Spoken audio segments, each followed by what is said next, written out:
গ্রীষ্মের প্রচণ্ড দাবদাহে হুগলি জেলার কামারপুকুর গ্রামের এক গৃহস্থ বাড়ির দাওয়াতে ধান ঝাড়াই করা হচ্ছে। কর্মব্যস্ততার মধ্যে এক গৃহস্থ বধূ ঘোমটা দিয়ে ধানের মড়াই থেকে ধান বের করছেন এবং উঠানে শুকাতে দিচ্ছেন। এটা তার নিত্য নৈমিত্তিক কাজ।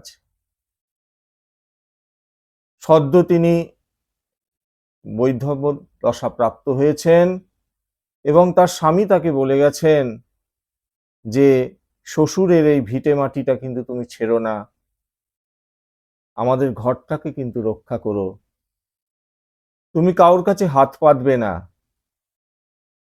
তুমি শাক বুনবে, শাক ভাত খাবে আর হরিনাম করবে। কাপড় ছিঁড়ে গেলে তা সেলাই করে পরবে, কিন্তু ভিটেটা তুমি ছেড়ে যেও না।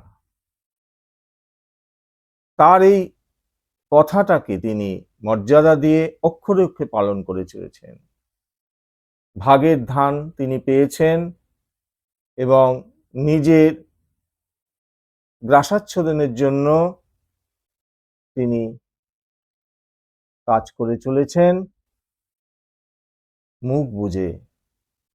আত্মীয় স্বজনের গঞ্জনা তো সহ্য করছেনই এবং তার চোখের আড়ালে তাকে সেখান থেকে উৎখাত করবারও অনেক চক্রান্ত চলছে, কিন্তু তিনি কোনো দিকেই কান দেন না।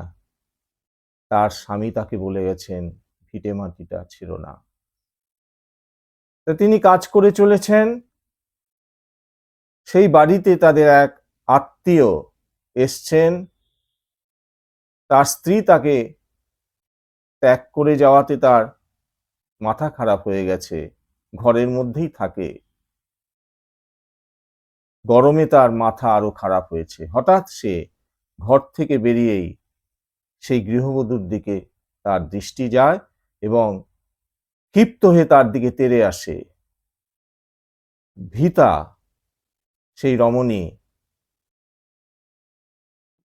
সেই ধানের গোলার চারপাশে ঘুরতে শুরু করেন, পেছন পেছনে ধাওয়া করে সেই উন্মাদ। কয়েক পাক ঘোরার পরেই তিনি তার ঘোমটাটিকে খুলে কোমরের মধ্যে পেঁচিয়ে পা দিয়ে আঘাত করে সেই পুরুষকে মাটিতে ফেলে দেন এবং তার বুকের উপর বসে তার জিভ টেনে ধরে সজোরে চপেটাঘাত করতে থাকেন তার মাথায়। সবাই ছুটে আসে। একই দৃশ্য দেখছেন। সেই পাগল তখন পরিত্রাহী চিৎকার করছে, তার নড়ারও ক্ষমতা নেই। কিন্তু যারা সেই দৃশ্য দেখছেন তারা শিউরে উঠছেন। এক ভক্ত, তার মধ্যে মা বগলাকে দর্শন করলেন। তার মুখ দিয়ে বেরিয়ে আসলো দশমহাবিদ্যার বগলা মায়ের সেই স্তোত্রটি, ওং হ্রিং বগলামুখী সর্বদুষ্টানাং বাচং মুখং স্তম্ভ জিহ্বং কিলয় বুদ্ধিং রিং ওং স্বাহা। করজোরে তিনি প্রণাম করলেন সেই রমণীকে। জানতে ইচ্ছে হয় সেই রমণীটিকে। তিনি আমাদের পরমারাধ্যা শ্রীশ্রীমা শারদা এবং সেই পুরুষটি হচ্ছেন ঠাকুর রামকৃষ্ণ দেবেরই সম্পর্কে ভাইপো হরিশ। হরিশ পরিত্রাণ পেয়ে ছুটে পালিয়ে যায়। মা আস্তে আস্তে ঘোমটাটিকে টেনে নেন, তার রূপটিকে সম্বরণ করে ফেলেন। শ্রীশ্রীমা দশমহাবিদ্যার এক বিদ্যা, তিনি মা বগলা। মা বগলা হচ্ছেন শত্রু নাশিনী এবং অশুভ শক্তির বিনাশ করেন। মানুষের বাক, সেই বাকের মধ্যে যদি দুষ্ট এসে বাসা বাঁধে, তাহলে সেই দুষ্টামির কথাই বলে, যা সে ভাবে সেটাই সে বলে ফেলে এবং সেই কাজটিই করে।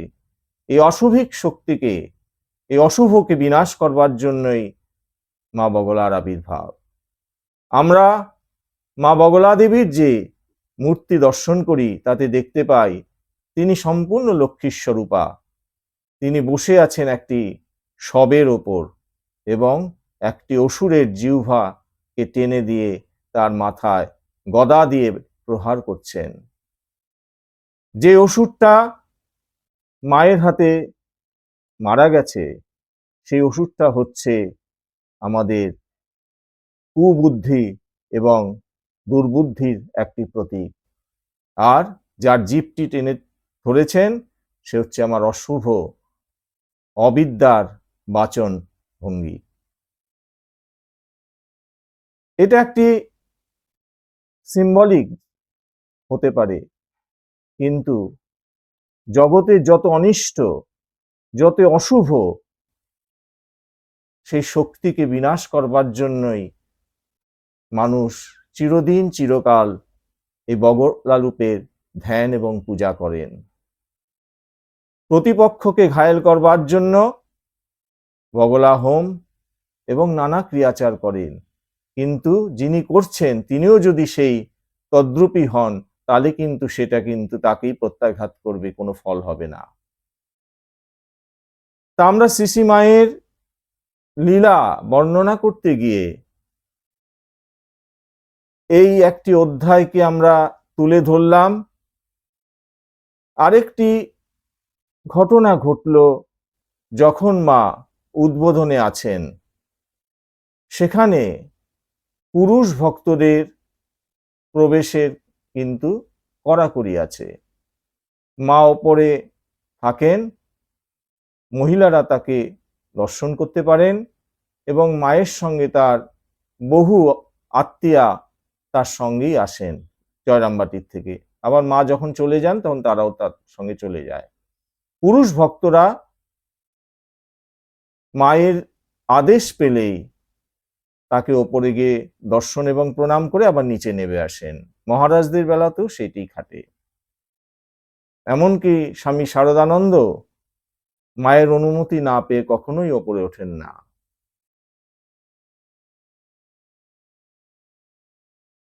এক ব্রহ্মচারী সংসার ত্যাগ করে এসেছেন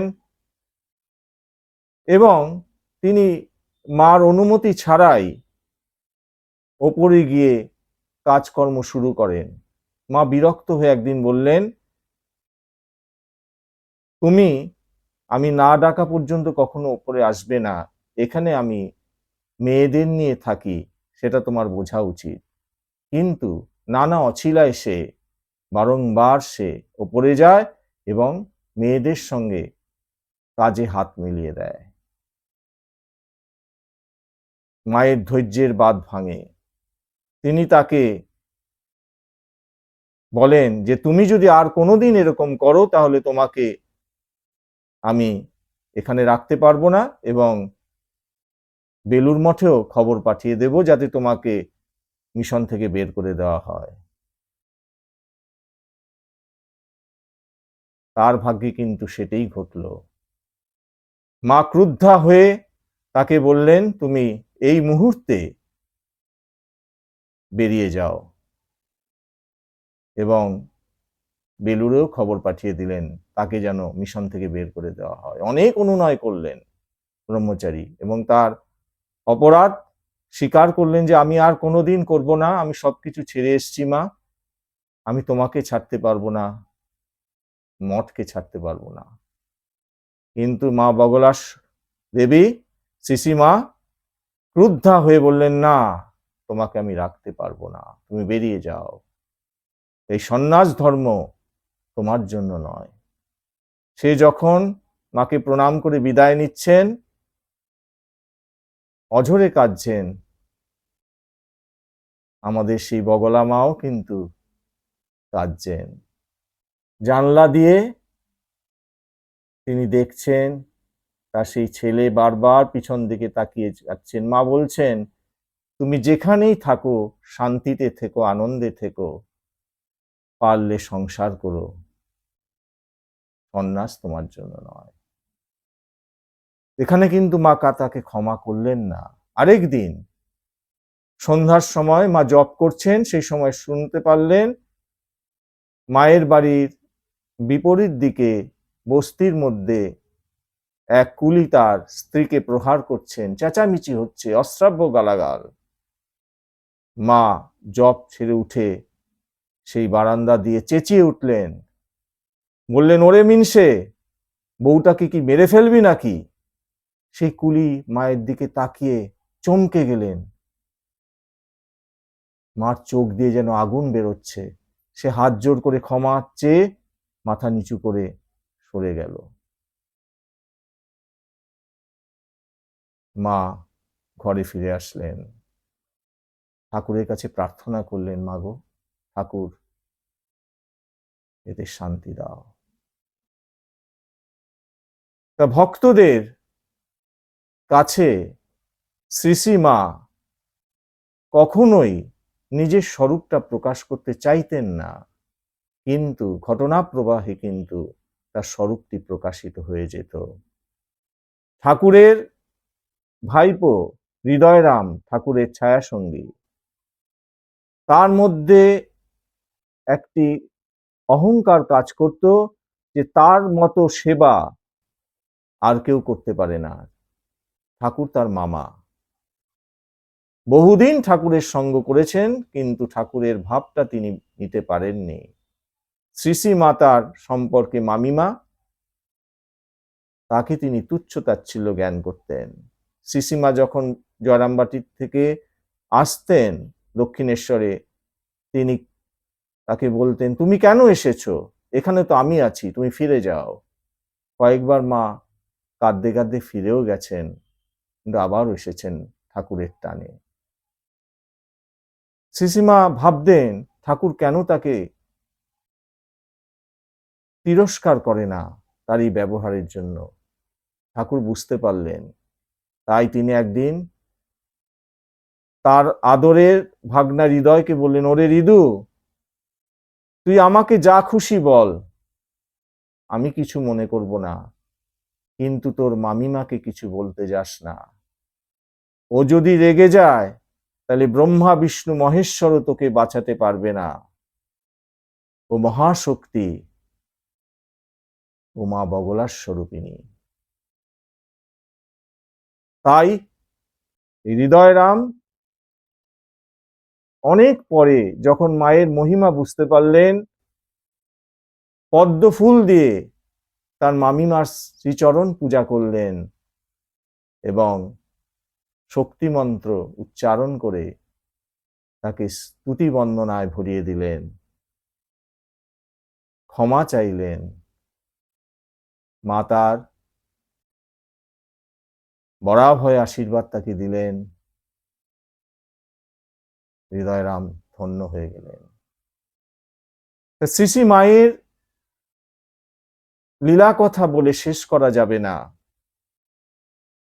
আমরা মাতৃমন্ত্র জপ করি এবং বিভিন্ন কার্যে মহাশক্তির বিভিন্ন রূপকে ধ্যান করি, পূজা করি এবং প্রার্থনা করি আমাদের চলার পথটা যেন সুগম হয়। কিন্তু আমাদের ভেতর যে ষড়রিপু, আমাদের ভেতর যে এক অসুর বাস করছে, আমাদের বাক সংযম নেই, মনঃসংযম নেই, আমাদের প্রজ্ঞা জাগ্রত হয় না। আমরা শত সহস্র পূজা আর্চার মধ্যে নিজেকে নিয়োজিত করেও কিন্তু আমাদের ফল লাভ হয় না, কারণ আমরা সঠিকভাবে সাধন করতে পারি না। সুতরাং দশমহাবিদ্যার মহাশক্তি মা বগলার কাছে আমাদের প্রার্থনা, আমাদের সুবুদ্ধি দাও, আমাদের বাক সংযম করো, আমাদের কৃপা করো, আমরা যেন নিজের মঙ্গলের জন্য যা কাজ করব, পরের মঙ্গলের জন্য কাজ করব। আমার দ্বারা যেন অপরের কোনো ক্ষতি না হয়। তুমি আমাদের রক্ষা করো মা। হৃদয় মন্দিরে হে মা বগলা সরস্বতী, হে মা দুর্গা, হে জগদ্ধাত্রী, হে শ্রী মা শারদা বিরাজ করো। মা তোমার মধ্যেই সব, তোমার মধ্যেই সব, তোমার মধ্যেই সব। ওং জননীং শারদাং দেবীং রামকৃষ্ণং জগদ্গুরুং পাদপদ্মে তয়শ্চিত্ত প্রণমামি মুহুর্মুহুঃ। জয় মা, জয় মা, জয়।